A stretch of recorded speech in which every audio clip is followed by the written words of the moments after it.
Welcome to part 2 of my interview with Stephanie Bolton. We're continuing our conversation about GIM, or guided imagery in music.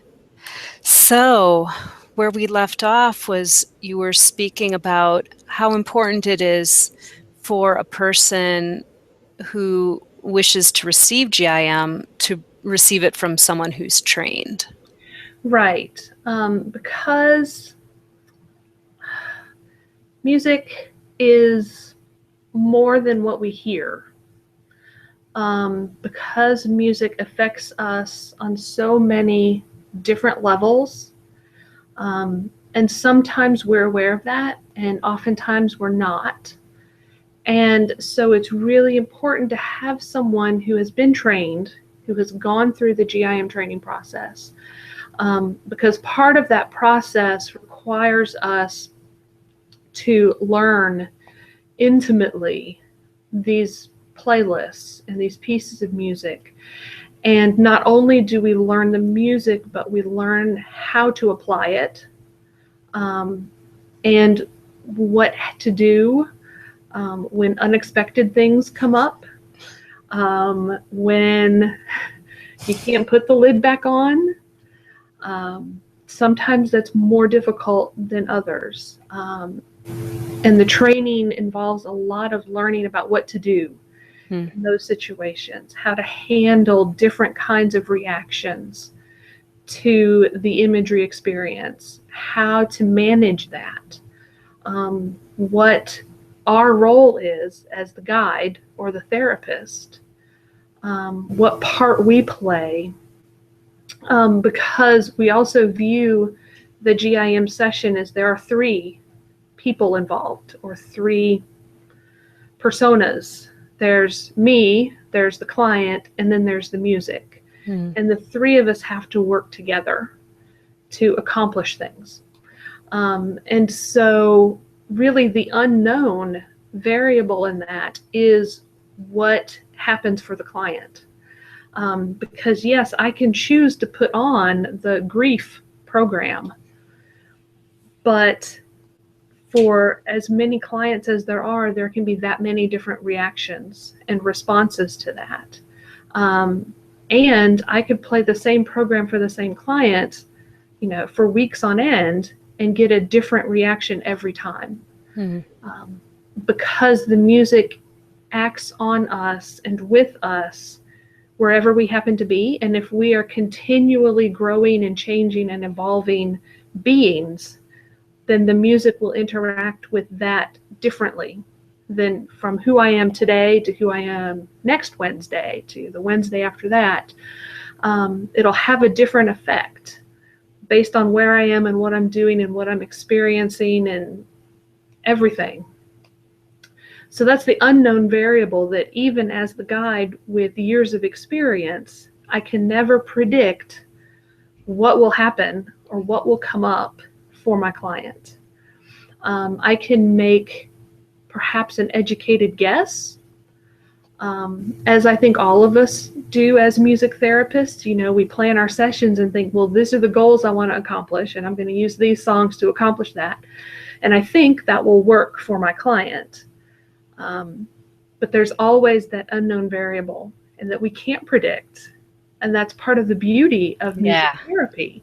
I can't say with absolute certainty if I play She'll Be Coming Around the Mountain that my client is going to love that song or want to sing with me or sing all the words or whatever it is. If I play the grieving playlist, I can hope that that helps my client process through their grief in a productive way or in a way that helps them.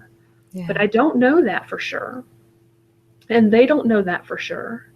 And so it involves some give and take on both of us. It involves a lot of just trusting the music as the third partner, and trusting that whatever the music brings is something that we need, something that will be useful. And there are times when I think that's the most important part of it, is the trust factor, knowing that whatever comes is for the best good and the greatest good, whether it seems like that today or not, but it's trusting that process. And the images. I know for me personally, in my level 1 GIM experience, I had a couple of images that I was like, what the heck is that about? And 10 years later, figured it out. Wow. So it can be, I believe, that every image we get in a GIM session has meaning, whether that meaning is clear to us today or next week or 10 years from now. That at some point, if we keep pondering that image and thinking about it and working with it and mulling it over and trusting that at some point it will become clear, it'll become evident, the light bulb goes off and that's what the tree is about, Could you speak a little more about the imagery? Is it always some sort of concrete No. image, or can it be sensation, color, abstract? All of the above.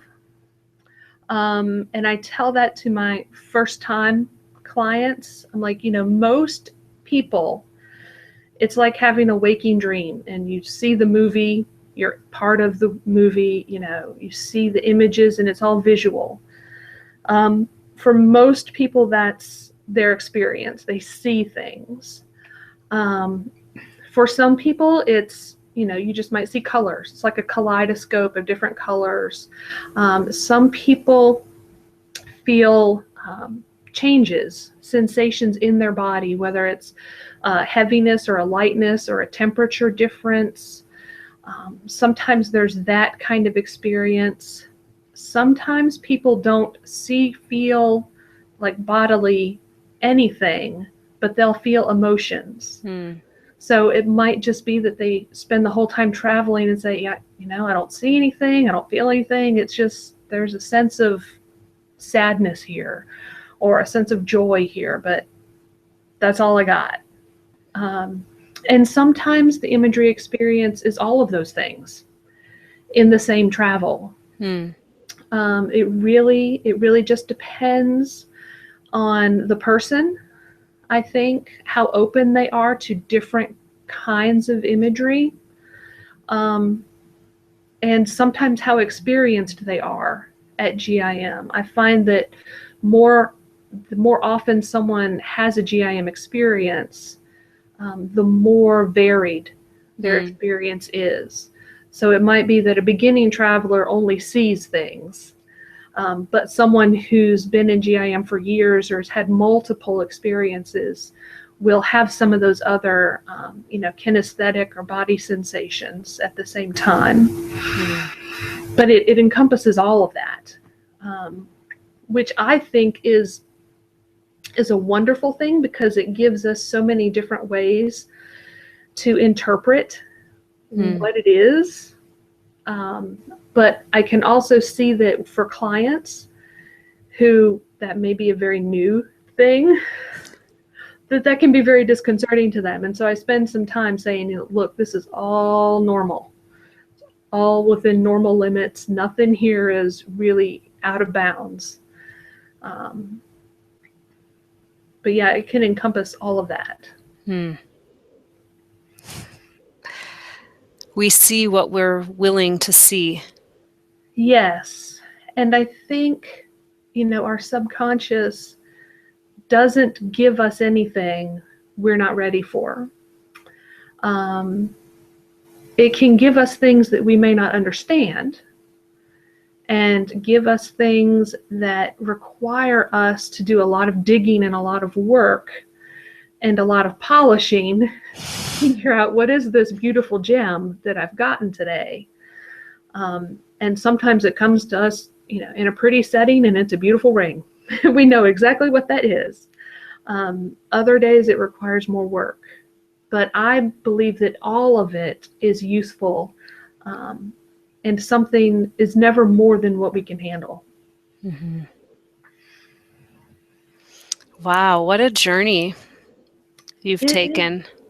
it's an exciting journey. I think I love it so much because it's so powerful. And, I've seen lives change on my living room couch. And that's a humbling sort of experience to know that I'm part of that, that I'm privileged enough to be part of that, to be that witness. Because I think that's also an important part of this kind of GIM work, and any sort of inner work that we do. So often we need a witness to it. We need someone else there to say, I don't want to say validate it, but we need a witness that it's not just in my own head, or it's not just me saying this, that I have someone else there with it to also see that happen. Yeah. Do you find that women are more drawn to this work than men, or is it gender neutral? That's a really good question. I don't know. I see more women in my practice. In my GIM training group, there was one man to like 7 women. I do, and I think if probably the same if you looked across like music therapy numbers, we are largely women. I think if you narrowed that down and looked at the GIM therapy numbers, it's largely women. Although there are a good number of men in there. I think you and I know a few of them. Yes. We're such a small community. We are. That's part of the beauty. And I don't know. My inclination would be that it may depend on what population you're serving. Mm-hmm. I tend to be more in women's issues and dealing with, post-divorce, midlife crisis, personal growth and wellness kinds of things. And those tend to be topics that men aren't as interested in. Mm-hmm. And so it might be if I was working in a more male-centric or male-centered population, if I was in more, I don't know. Like addictions? Yeah, addictions. And I know there are several very well-known GIM therapists who do that work, and I don't know what the breakdown is for them, and male and women, in their clients or in their caseloads. But it might be population specific. But I wonder too, it seems like I've seen a statistic that more women seek out therapy than men. And that might just be something to do with the personality gender difference. Or perceived stigma. Right. Of getting additional support. Mm-hmm. Because it would also seems too, just thinking about how you've described GIM, it seems like it could really break down defenses. Mm-hmm. And really put a person in a vulnerable position. I mean, even just the physical structure or experience of the experience, and then going into the experience and having these images come up. I can see that being threatening. Yeah, it is a very vulnerable, much more so than a traditional talk therapy, where you can come in and sit on a couch and make eye contact and your eyes are open the whole time. Compared to GIM, where oftentimes you're in a reclining position with your eyes closed for 20 to 30 minutes, upwards to half of the session, you're not looking at the therapist. And that can be extremely vulnerable. And with the added layer of the intimacy of, really deep feelings and emotions and experiences and sharing that with someone else. So yeah, and it does break down barriers. It makes it very difficult for clients to maintain their usual forms of resistance, Mm. which as a therapist I like because I view that that's the role of the music in our little threesome, that the music has a way of getting underneath and behind, and it's the back door in, Mm. where people are used to putting up their defenses in one area, and music kind of slips in behind that and gets to the real root of what's happening, sometimes before they realize what's happening, which as a therapist is great. Because then you as a therapist can help them make sense. Right. And we don't, myself and the client, we don't spend a lot of time trying to chip away at that wall, Uh, that the music gets us behind it, and suddenly there we are, and we can talk about the real problem. And mm. we're not talking about, my defenses or my resistance or what I've put up as a barrier to keep me from talking about the real problem. Mm-hmm. And as another way of working with it in often a third party kind of way, an external kind of way. The music also gives my clients a way, if they're not ready to say, I feel really angry, they can talk about, gosh, that second song in the playlist sounded really angry. Mm. And it's an external way of getting at that emotion that, at least for a while, is safer for them, because perhaps they're just not strong enough to own that anger yet, or to Mm-hmm. be able to take responsibility for it for whatever reason. But it's okay to say, the music is really angry, and we can talk about that, Mm-hmm. and move them, hopefully, towards eventually owning that and saying, you know what, I am angry. And Yeah. this is why, and this is what I can do about it, and how I can transform that anger into something else. And it's a way to help them experience that. I think, too, as humans, we are pain averse. And we don't like being in pain. We don't like being uncomfortable or experiencing discomfort. And so our first reaction when something is hurtful is to turn away from it, to ignore it, to shove it away, to, not pay any attention to it, to say, oh, that's not me. I'm not going to do that today. No, I'm not in pain. And so, Meanwhile, it's festering. right, exactly. The smoke's coming out your ears. And what happens in music therapy and in GIM, I think, is that the music helps us to stay with that emotion. Because if the music is still angry for, a 6-minute long piece, you kind of have to stay there with it.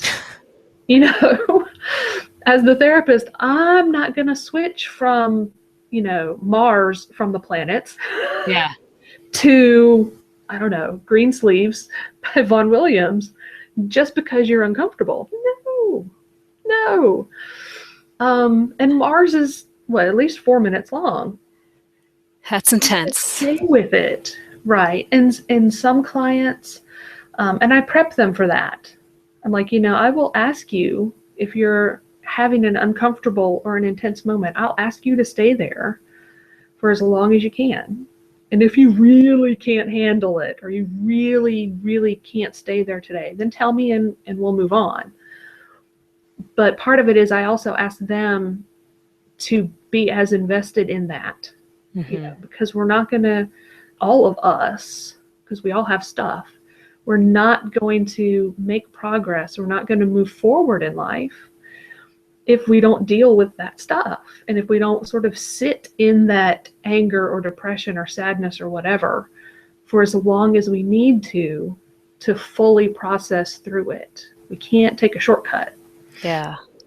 and say, oh, I spent my 2 minutes in Mars and now I'm done. You know, it doesn't Yeah, work that way. Our bodies don't work that way. that's so true. And as a sort of a closing question, what advice or suggestions would you give teenagers, teenage girls specifically, who are having to deal with all sorts of, you know, external stuff, messages being thrown at them? Mm-hmm.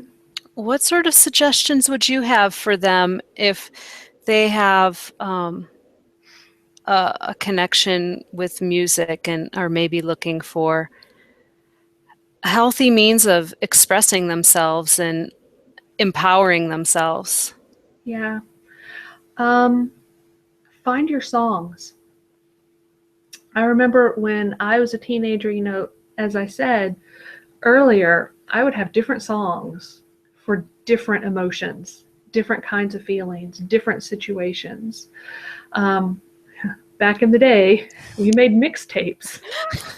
Cassettes. Oh! But I think, and I told a client of mine this just last week. Her homework assignment was to go make a playlist, an empowerment playlist. I said, find the 4 or 5 songs that you listen to and that make you feel strong, that make you feel like I'm invincible, I can do anything, I am me, I am woman, hear me roar, but that give you that sense of empowerment. Yeah.